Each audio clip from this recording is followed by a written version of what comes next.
근데 이제 요즘 코로나 시대에 제가 고백센터를 들어오면 아이를 미워했습니다. 남편을 미워했습니다. 이런 제가 엄청 급증을 하는 거예요. 왜냐하면 안 만나니까 잘. 그렇지. 학교 가는 시간 많고 죄 질 일이 없었는데 요즘 죄를 너무 많이 짓고 사는 거예요. 그러니까 이제 재택근무가 좋은 것 같은데 다 집에 있으니까. 근데 이제 요즘 가장 힘들어하는 거는 자녀 교육을 학교에 맡겼다가 재택근무 그다음에 아이들도 온라인 수업. 온라인 수업을 하게 되는 순간에 아이들의 선생님 역할을 해야 된다는 것 자체가 파김치가 되고 남는 그런 상황이죠. 선생님은 좀 포기했으면 좋겠다. 선생님 역할은 포기해라. 엄마는 엄마로서 자식을 보는 그 역할 하나만 좀 부여잡고 해야지. 너무 많이 자기에게 역할의 의미를 자꾸 집어넣어버리면 이게 선을 자꾸 넣으면 나중에 본인도 조정을 못해. 파김치 되는 거지. 아이고 그게 진짜 파김치지. 근데 그 모든 일이 사실 감정이 부딪히는 거예요. 평소에 잠자는 시간 빼고 자녀를 한 2시간 만났다면 지금은 훨씬 많은 시간을 만나다 보니까 엄마로서 아주 자비롭게 대해주는 연기도 좀 했었는데 그것도 안 되고 이제는 속이 뒤집혀가지고 화를 내게 되니까 그 화 때문에 더 파김치가 되는 것 같아요.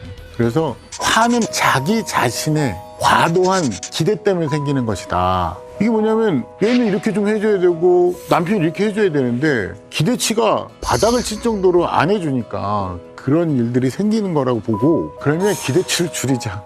자기가 모든 업무를 다 뒤집어 쓰고 화를 내가지고 결국 스스로에게 고통을 주는 것보다는 아이에게도 좀 타협하고 남편하고는 이 기회에 충분히 싸워서 역할을 좀 분담하고 자기 자신이 먼저 평화를 유지하기 위한 방법을 찾아라.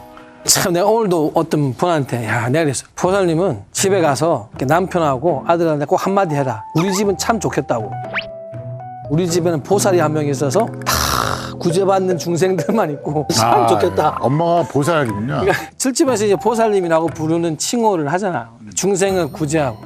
절집에서 이제 맨날 아버지를 남편을 뭐 부처님처럼 보세요 하지만 그 집에 가는 순간 중생들이 저는 이게 딱 볼 때 선원에 스님들 막 3개월씩 들어가고 하면은 이 사람들이 버틸 수 있는 게 딱 한 가지겠어요. 이럴 때 자기 생각 제일 많이 해야 돼. 그렇죠. 그러니까 어머니들이 나 이 시간 되면 나 드라마 봐야 돼. 이 시간쯤 되면 나 뭐 한다. 자기 존재가 어떤 존재인지, 내가 누구인지를 자기에 대해서 정확하게 보여주려고 노력하고 그게 두려워하지 말고. 이런 솔루션을 어머님들이 만족해 하세요? 그러니까 내가 어머니들한테 얘기를 하면 어머니들은 아휴 신부님이 자식이 없으니까 저런 정말 말도 안 되는 얘기를 하시네 이렇게 그럼 똑같이 나 한마디 하지. 없으니까 하는 거라고. 독신 성직자들이 가정 문제의 가장 큰 해결사예요. 왜냐하면 경험치로 보면 뭘 해봤다고 얘기할 수 있지만 모든 사람들의 이야기를 객관적으로 들을 수 있기 때문에 독신 성직자가 가정 문제 해결의 최고봉이다 이렇게 생각해요.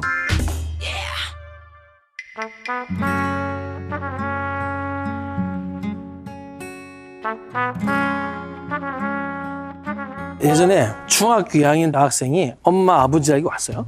자기 미래에 대한 장래 희망에 대해 이야기를 이렇게 해요. 딸아이가 이야기를 쭉 하니까 아버지가 중간에 아니 너 저번에 또 다른 거였잖아. 그거는 좀 어떻게 좀 간섭을 딱 하려니까 아빠가 뭐하러 바로 박수가 붙이는 거야. 근데 가만히 듣고 있다가 한마디 했어요. 여기서 사회생활 하는 사람이 현재 누굴까요? 그러니까 아버지 혼자더라고. 사회에서 돌아가는 상황과 현실은 누가 제일 잘하는 것 같습니다. 그러니까 역시 아버지. 근데 엄마, 딸 똑같이 아버지를 가장 무시하더라고. 그래야지 아니 이게 비합리적이지 않냐. 어느 딸아이가 한마디 바로 하더라고. 아빠라고는 대화를 잘 안 하기 때문에 자기를 모른대. 그런 경우를 많이 봤는데 어떻게 보면 아내는 갱년기에 접어들고 또 애들은 사춘기잖아요. 그러면 이 갱년기라는 특징이 뭐가 있냐면 시도 때도 없이 화를 내고 게다가 사춘기 애들의 특징이 뭐예요? 무시잖아 무시. 양쪽의 화살을 심장에 꽂고 사는 아빠들은 정말 너무 힘든 거예요. 근데 그쵸. 시간이 얘기를 할 수 있는. 그 아빠들한테 항상 위로의 말을 전해줘요. 정상인 것을 축하드립니다. 그러니까 의도적으로 막 나무라는 게 아니고 본인 자체가 너무 심리적으로 시끄러운 상태의 기간을 보내기 때문에 그거는 절대 속마음이 그런 건 절대 아니니까 조금 심리 상태 어려운 가족들을 잘 데리고 살고 있다고 생각하면 그렇게까지 힘들지 않다. 이렇게 얘기하면 그래도 아빠들이 제 얘기 들으면 아 제가 그러면 의인이네요. 이렇게 얘기를 할 때 아이고 실제로 전에 와도 이렇게 이 아버지들이 딱 저 때나 부인 아들이 한마디 하잖아요. 눈물을 흘릴 정도로 아파요. 오죽하면은 어떤 분은 우리 늦둥이 아들이 뭐라고 표현하냐면 아버지는 눈물을 마신대요. 이게 소주요, 소주. 이게 다 남자가 마시는 눈물이 아니고 애가 똑같이 이야기하는 거예요. 아버지들의 한숨에는 부인이나 자식에 대한 원망보다는 내가 왜 저 사람들을 만족을 못 시켜주고 자기한테는 그렇게 많이 하는 거예요. 근데 그것도 위험한 게 마치 화를 내는 갱년기 안에 무시하는 사춘기 자녀 이런 거를 계속 당하다 보면 내가 정말 뭐 잘못된 거 그러니까 다 와서 처음에 하는 아니 그런 그거는 거니까. 절대 그거 아니거든요. 그럼. 그리고 또 그 시기는 또 견디고 지나고 나면은 없어지는 것들이어서 오히려 그 다음에 존경하고 사랑하는 관계가 됐을 때 그것이 트라우마로 남거나 상처로 남으면 안 돼요. 그래서 현재 자기 위치의 지도를 정확하게 가늠하고 견디는 힘을 가져야지 그거로 인해서 상처받은 것이 내면화되면 큰일 나요. 보통 가정에 가면 제발 남편 방 좀 만들어주라 그래요. 집에 가는데 난 재택근무할 공간이 없다. 갈 데가 없다는 거예요. 갈 데가. 많은 게 베란다도 좋아. 제발 아버지들 자기 공간 좀 제발 줬으면 좋겠다. 근데 그것이 안 되면 아빠의 휴가를 좀 줬으면 좋겠어. 왜냐면 예를 들어서 그럼 더 좋지. 예를 들어서 일주일 정도 기간이 생겼을 때 1박 2일은 그냥 아빠만이 휴가 가는 그런 하나의 제한해 볼 만한 문화인 것 같아요. 그러면 아빠만 가지 말고 엄마도 보내고 같이 보내야지. 공간이 없으면 공간을 만들 수가 없어요. 근데 이 휴가는 가능한 일이라고 생각해요. 아니 난 텐트라도 줬으면 좋겠어. 되게 힘들어 보이 사람들 보니까.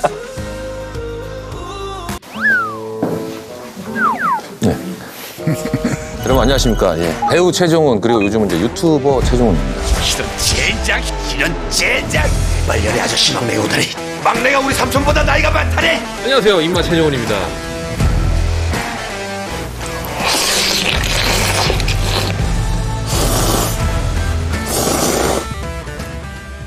처음 보셨죠, 저? 아니 실제로는 처음 봤는데 누군지 아세요, 저? 그럼요. 내가 최애하는 배우였어요. 이거 내가 기대했던 그런 대답이 아닌 진짜 저를 아신대요. 아우 병장 깔깔이. 보셨구나. 난 진짜 저는 연예인 아닌 줄 알았어요. 진짜 병장을 갔다 온 거야. 거기에 나온 사람 중에 가장 현역 병장다운 사람. 저는 이제 기억 못 하실까봐 이런 젠장 말년에 자기소개라니 막 이런 거 하려고 그랬는데 그거 다 아시네. 이런 젠장. 그래서 사실 제가 오늘 온 거는 고민 아닌 고민? 제가 이제 43이 됩니다, 올해. 근데 이 병장이? 예, 김병장이 벌써 43이 돼요. 아이고 세상에. 이게 이제 다른 분들은 제가 43 그럼 깜짝 놀래요. 네가 제대도 안 했는데 뭐 이런 얘기를 하니까 근데 장가는 갔어요? 예, 결혼했습니다. 그래요? 이런 얘기도 자주 들어요. 아니 뜻밖이야. 솔직하시네요. 아니 아무튼 그래가지고 중년들이 이제 가지고 있는 증상들이 하나씩 보이기 시작하는 거예요. 그래서 이제 나도 중년인가 하는 생각이 들어요. 언제 중년이 됐다는 느낌 와요? 이게 증상들이 몇 가지가 있는데 차를 타고 가다가 음악을 들었는데 갑자기 눈물이 막 나고 드라마는 당연히 울어요. 막 드라마 저 남자 어떻게 막 이런 거 있잖아요. 그러고 또 하나는 이제 딸이 얼마 전에 교복을 이제 맞추러 갔는데 못 들어가겠는 거예요. 딸이 교복을 입고 있는데 와 예쁘다를 해줘야 되는데 기분이 이상한 거예요. 이거는 말로 표현할 수 없는 뭐 그런 거를 봤을 때 가장 큰 거를 느낀 게 이제 이런 감수성. 두 분도 사실 뭐 그런 적 없으세요? 나는 드라마를 보면서는 감수성이 자극되지 않는데 라디오 방송은 이렇게 사연들을 이렇게 사연을 이렇게 이 시간까지 우리 신랑은 택배를 하고 있는데 이 추위에 사고 없이 빨리 집에 들어왔으면 좋겠습니다 하기 전에 쭉 눈물이 나요. 그리고 자주 나도 울어요. 뭐 아예 30대 막 그럴 때부터 그러지. 나도 40 넘어서부터 그런 울음이 나오기 시작해서 그런 거구나. 10년 지나고 나면 더 많이 울어.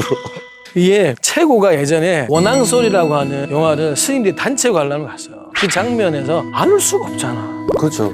스님들끼리 앉아 있는데 서로가 울면 여기서부터 뭔가 이게 법의 기운이 좀 얕은 것 같은 느낌이 들까봐 다들 진짜 나중에 손을 이렇게 손을 정말 이렇게 원래 우리는 남자가 눈물을 보여서는 안 된다. 그렇게 배워가지고 그리고 집에서 만약에 울고 싶어 내가 가족들이 있어. 울 데도 없어요. 특히 남자가 울면 의지가 약한 사람이 우는 거다 이런 네, 저도 그렇게 어른들이 막 예전에 무의식 중에도 그런 게 있어요. 그러고 나서 보니까 혼자 우는 것까지는 용서가 되는데 누구 앞에서 우는 거는 창피한 거예요 이제. 그 창피해가지고 안 울라고 그러는데 이제는 저는 바꿨어요. 그냥 울기로.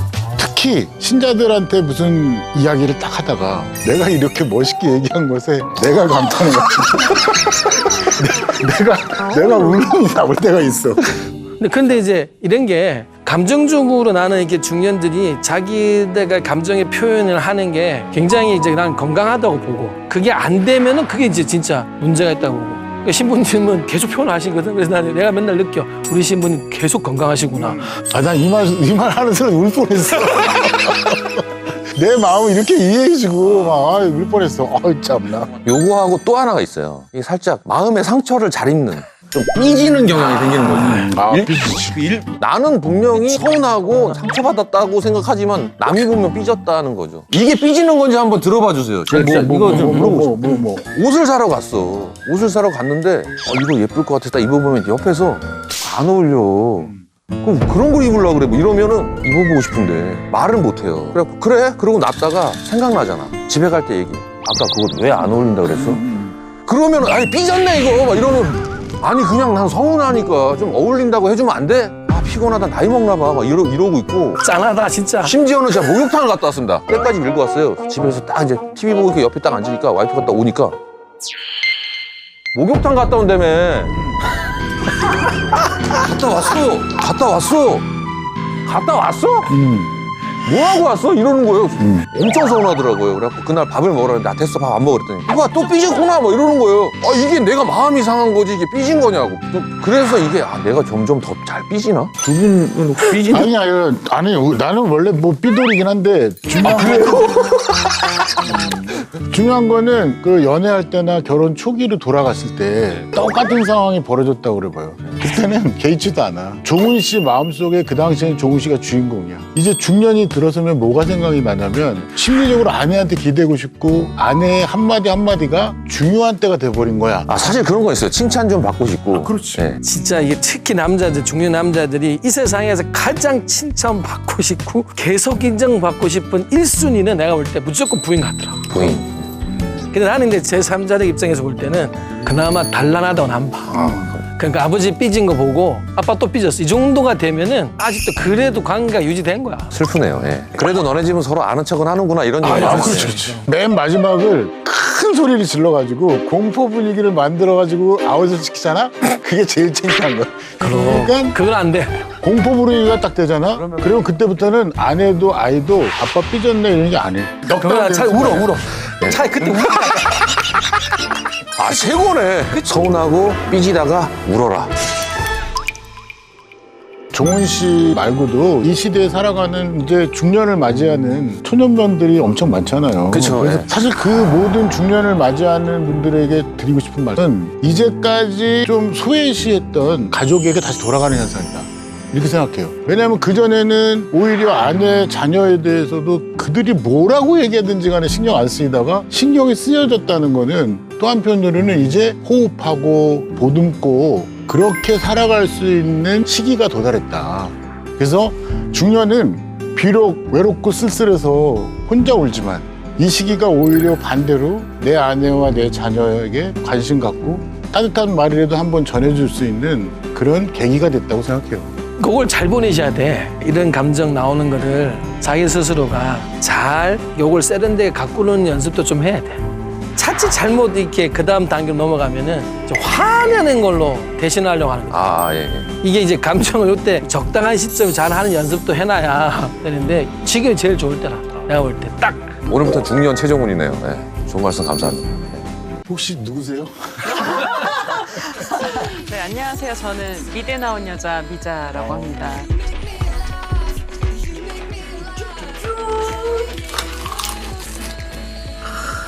뭐 아내하고 저하고 같이 쓰지만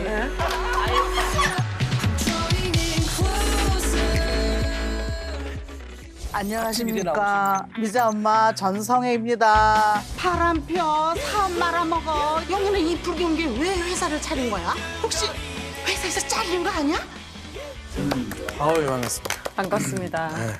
아 근데 두 분을 이 자리에 오기 전에 미잔의 주막? 보셨어요? 아, 유튜브 보실 거. 네. 그 아구찜? 네. 저는 양에 너무 놀라가지고 그걸 진짜 두 분이 드시더라고요.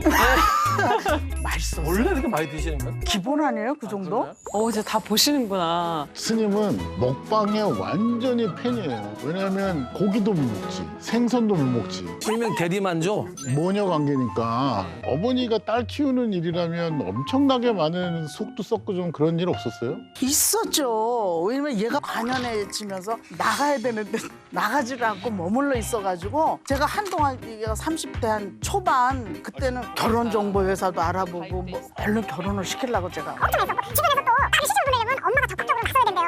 그래가지고 되게 열심히 해봤거든요. 명절 잔소리 같아 지금. 그러면 딸도 있을 거 아니에요? 엄마 때문에 속 썩는 거, 엄마에 대한. 일단 결혼 잔소리가 진짜 너무 심했어요. 그래서 억지로 결혼정보회사도 저한테 얘기도 안 하고 가입을 하신 거예요. 그리고 어머니가 엄청 쿨한데 남녀 사이에 대해서는 진짜 보수적이세요. 그래가지고 예를 들어 남동생이 여자친구가 있는 걸 알면 그때부터 성교육을 계속해요. 그러니까 지금 저희 나이인데도 절대 남녀 사이에 뭐 혼전순결이 중요하고 절대 그런 일이 있어서는 안 되고 이거를 밥 먹을 때마다 하는 거예요. 한 3번 했지. 많이 들었어. 제가 왜 그랬냐면은 책임질 행동을 해서는 안 된다. 그 이야기를 하고 싶어가지고 제가 그랬던 거죠. 뭐. 근데 이 집만 그런 게 아니라 저는 이제 신자들을 만나니까요. 특히 요즘은 이 정도 나이는 나이도 아니에요. 그래요? 예, 딱 40 넘기고도 아주 자녀들은 여유 만만하고 부모들은 아주 그냥 무슨 죄인이나 된 것처럼 네. 성당에 나와서도 이렇게 얼굴을 못 피고 명절 잔소리 같아 지금. 제가 사실 요즘 고민이 좀 많이 생겨가지고 이렇게 두 분을 찾아오게 됐거든요. 일단 결혼을 이제 해야 되긴 하잖아요. 소개팅이라고 만나면 저한테 좋은 모습만 보여주잖아요. 그래서 그 모습을 보고 한 4-5번 만나서 괜찮다 생각했는데 나중에 이제 좀 잘 되거나 이렇게 됐을 때 완전 180도 다른 모습을 너무 많이 보게 되고 뭐 양다리 같은 것도 받고 막 그런 걸 많이 보다 보니까 진짜 사람을 어떤 사람을 만나야 될지 정말 모르겠어요 이제. 아니 저는 사실 진짜 최근의 일인데 결혼을 할 남자를 데리고 왔어요. 와서 이제 소개를 하고 갔는데 가서 이제 어머니하고 딸이 동이 나한테 전화를 온 게 뭐냐면 사람이 참 좋은데 여자를 너무 모르는 것 같다. 여자 마음도 이렇게 좀 위해주고 좀 이렇게 선물도 이렇게 참 잘해주고 해야 되는데 너무 안 하는 것 같다. 답답해 너무 모르면. 저한테 제가 뭐라고 했겠어요? 남자가 여자를 많이 한다는 건 바람둥이 말고 누가 있겠냐? 누가 있겠냐? 그런 남자를 만나면 딸이 고생한다고. 근데 이게 20대 초반일 때나 막 이럴 때는 여자를 잘 모르면 너무 귀여웠어요. 막 순진해 보이고 이랬는데 이제 제가 만난 남자는 거의 막 40 정도 됐는데 아무것도 몰라서 막 버버버하고 어디 가야 될지 이런 것도 모르면 얘를 내가 언제까지 교육시키나. 근데 마음에 안 들면 하나부터 10까지 다 마음에 안 들고 그건 맞아요. 마음에 맞아요, 들면 맞아요. 좀 부족해도 맞아요. 다 마음에 드는 거예요. 그래서 중요한 거는 그쵸. 남녀가 모이면 연애하게 돼 있어요. 그러니까 남녀가 모이는데 자주 갔어요. 많은 기회 많이 만나다 보면 딱 부딪히는 거예요. 그러면 예약을 못해도 멋있고 매너가 좀 부족해도 멋있고 다 멋있는 거예요. 그래서 남녀가 만나는 일은 자연이 주는 그 분위기를 잘 이용해가지고 바람을 타라고 저는 항상 얘기해요. 신부님은 일단 횟수를 중요시해야 돼요. 많이 만나야 된다. 그럼요. 근데 이게 저는 가끔 이제 오셔서 모녀가 어떤 남자 좀 괜찮겠냐 이렇게 이야기를 하는데 한 요거 단어를 좀 바꾸면 좀 수월하다고 생각해요. 남자라고 정의를 내리면 많은 것이 복잡해져. 그래서 제가 이제 이런 질문을 하면 난 이렇게 이야기해요. 어떤 사람이 좋냐? 미자 씨도 네. 난 어떤 사람이 좋은지에 대한 생각이 더 큰 게 저는 오히려 남자 고르는데도 훨씬 좋은 영향을 준다고 나는 생각해요. 근데 어머니 입장에 볼 때 딸이 남자 만나는 몇 가지 이렇게 케이스를 보고 난 다음에 뭐가 제일 못마땅해요?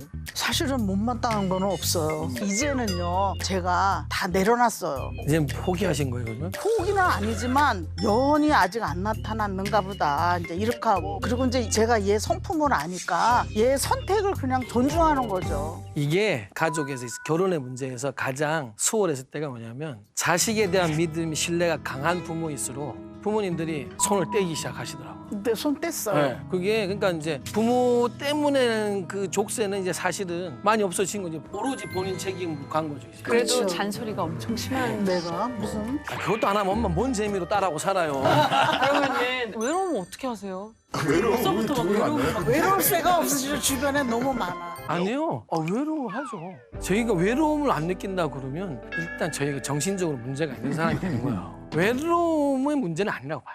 같이 있어도 외로울 때 있으시죠. 맞아. 네. 외로움을 홀로라고 생각하는 건 이건 정치가 안 된다. 이건 다르다. 내가 외로운 거 안다는 거는 사람에 대해서 그래도 내가 관계를 가지고 살고 또 그리고 그 사람에 대해서 뭔가 교감을 늘 갖고 있다는 증거의 하나의 또 다른 모습이 외로움을 인지하는 거기 때문에 혼자 있는 거하고 내가 마음적으로 건강해 보자 아무 관계 없다는 거예요. 오히려 사람 만나는 것에 대해서 내가 두려움을 조금은 놓는 게 필요하다. 사람을 제일 잘 알아보려면 사람을 많이 만나봐야 됩니다. 남자만 만나는 건 아니고 많은 사람을 만나려고 하는 삶을 가지려고 할 때 이것이 모든 문제가 하나씩 풀려가는 것이지 외롭도 외롭지 않든 사람을 단절하려고 하는 거는 가면 안 된다. 그거는 건강한 외로움이 아니다 나는 생각합니다. 그리고 이제 주변에서 왜 얹혀 사냐, 부모님 피 빨아먹냐부터. 진짜요? 그리고 이제 한 방송에 나왔는데 거기 악플이 엄청 달린 거예요. 한 번도 제가 집에 얹혀 사는 게 잘못됐다 생각, 뭐 얹혀 산다기보다 그냥 같이 사는 거죠. 근데 잘못됐다 생각한 적이 없었다가 그 악플을 너무 많이 보니까 내가 잘못 살고 있나? 이런 생각이 계속 드는 거예요. 그리고 주변을 봤더니 저랑 비슷한 지금까지 결혼 안 한 친구들이 최근에 집을 구해서 혼자 독립하기 시작한 거 보면서 지금은 30대라 괜찮은데 만약에 40대 그리고 막 50 이렇게 됐는데 같이 산다고 생각하니까 좀 그건 아닌 것 같기도 하고. 나갔었어요. 그래요? 나갔다가 밥 제대로 안 해 먹고 맨날 라면만 먹고 그러니까 한번 쓰러졌었어요. 그래서 이제 나갔다 빈이야. 다시 기어 들어온 거지. 그런데 집에 와보니까 뭐 엄마가 생활비를 달라라 하나 뭐 빨래 해줘 밥 다 해주고 뭐 그거 하니까 편하니까 이제 들러붙은 건데 근데 또 좋은 점도 있어요. 이제는 대화가 수평적인 대화가 되는 거예요. 그러니까 어머니가 아버지랑 좀 다툼이 있다든지 속상한 거 갈등이 있을 때 전부 저한테 몇 시간씩 얘기하고 그 감정 노동이 어마무시한 거예요. 야. 그리고 두 분이 방송하거나 뭐 예능이랑 뭐 많이 하시거든요. 그럴 때 뭐 모니터도 해드리고 또 재미있는 꽁트 같은 거 있으면 뭐 그 내용 같은 거 다 짜드리고 아버지 뭐 시상식 가면 제가 시상식 후기 멘트까지 제가 막 짜드릴 정도로 집에서 작가 역할도 하고 있거든요.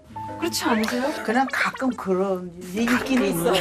가끔은 도움이 된다. 네, 가끔은 도움이 되지만 뭐 내일이라도 파트너가 나타나면 땡큐 하고 글쎄 저는 나가도 캥거루인 아들 딸들이 많아. 결혼만 해서 나갔지 사실은 모든 걸 부모의 의지에 사는 친구 너무 많고 요즘 그래요, 그죠? 아이 낳아도 부모님한테 진짜 키워달라고 너무 그러잖아요. 이분들이 과연 독립을 한 것인지 안 한 것인지 구분 안 가는 사람이 너무 많아요 오히려. 전 그래서 예전에는 일단 집을 떠나라 라는 것을 객관적 기준으로 생각했다가 지금에 생각하는 것은 뭐냐 그 친구가 자기 일을 하느냐 안 하느냐. 이게 경제적 독립이 중요하긴 해요. 이게 물리적 기준으로서는 참을 수 없다. 자기의 분명히 살며 행동 있고 하는 일이 있고 정확하게 자기 주관을 가지고 뭔가 하고 있으면 동거의 형태라고 나는 보는 거예요. 그렇게 생각하셔야 된다고. 네, 그 점은 저도 동의하는데 저는 이제 35세부터 대략 45세의 우리나라 현실인 것 같아요. 이제 결혼을 안 한 상태에서 부모님하고 살게 되는 그런 모습을 보면서 부모님들한테 먼저 부탁드리고 싶은 게 있어요. 부모님이 걱정하고 괴로워하고 힘드는 것보다 4배 정도 이 사람들이 더 힘들고 괴로워요. 아, 그래요? 말을 안 해서 그렇지 진짜 그냥 철없이 그냥 아무 대답 없는 것 같죠. 부모님의 이야기를 들을 때마다 여기에 진동은 4배로 울린답니다. 아, 그랬어요? 그래서 내 자녀가 이런 교감을 가지고 살아간다는 그거를 좀 부모들은 느꼈으면 좋겠고요. 그다음에 주위의 눈을 너무 의식하지 마세요. 나는 주체적으로 내가 경제적으로나 모든 면에서 합리적으로 지금 살고 있고 그리고 뭐 기회가 되면 언젠가는 독립할 것이기 때문에 미래의 걱정을 앞당겨 생각하지 말고 긍정적으로 부모님을 대하고 주위의 시선을 대했으면 좋겠어요. 그 요즘 그 노래도 있잖아. 결혼은 선택. 근데 저도 그 말에 공감을 해요. 왜냐면 지금까지 41년 결혼 생활하면서 무게를 한번 달아보면은 즐거운 일이 많았나 어려운 일이 많았나 사실은 어려운 일이 더 많았었거든요. 그래서 결혼은 선택이라는 생각을 저는 하고 있는데 이제 우려스러운 거는 저 친구 중에도 결혼 안 한 친구들이 몇 있는데 많이 외로워하고 그러거든요. 그거를 대비해서 주변에 좀 좋은 친구들이 많이 있으면 나이 많아서도 외롭지 않을 수 있을 것 같아요. 그러니까 요즘 결혼 안 한 젊은 사람들이 너무 많은데 그거를 또 좀 준비를 해가면 결혼을 안 해도 즐겁게 살아갈 수 있지 않을까 그런 생각을 합니다. 가시방석 같았을 텐데 미자 씨는 어땠어요? 아니 저도 좀 부끄럽긴 했어요. 나이나 뭐 이런 게 다 생각하는 고민들이 오픈이 다 된 것 같아서 좀 부끄럽긴 하지만 많은 30, 40대 이제 혼자 계신 분들에게 좀 위로가 되고 공감이 되는 시간이었을 거라고 생각이 들고요. 외로움은 같이 있어서 꼭 외롭지 않은 게 아니다. 혼자여서 외로운 게 아니고 외로움은 평생 함께 하는 거잖아요. 그래서 좀 외로움과 친구가 돼야겠다. 더 긴 솔로 생활을 보낼 것 같다. 이런. 우리 방송 보고 많은 사람들이 우리 미자 너무 부러워할 거야. 나도 이런 엄마 옆에 같이 있으면 좋겠고 우리 또 어머니는 또 많은 분들이 나도 이럴 때 옆에 이렇게 있었으면 좋겠다. 부러움 받으실 거야. 악플 많이 달릴 것 같아요. 지금 몇 개 지금 신경 쓰는 얘기들이 있거든요. 그분들 성품이요. 그분들 성품 우리가 어떻게 하나. 그럼 좋은 성품 보고 가야지. 되게 악플에 상처받는 스타일인데 악플은 성품이다 이게 확 온다.